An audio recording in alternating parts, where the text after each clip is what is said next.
Going through our level 3 bird dog for the McGill Big 3. So this one, where last time we were just doing with our leg extension, this time we're going to be going opposite side arm extension.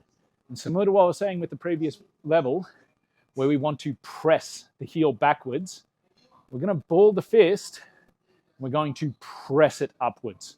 So we want to create a nice line of tension from one heel to the opposite hand and keeping it as straight as we can through there.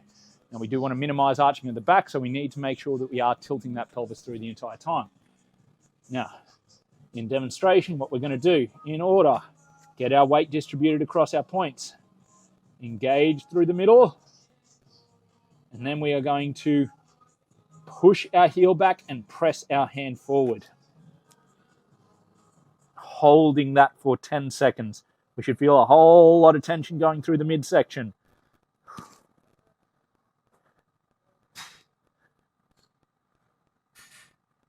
Then after we've done our 10 seconds, slowly relaxing in, and then we repeat on the opposite side, so we're not causing any imbalances.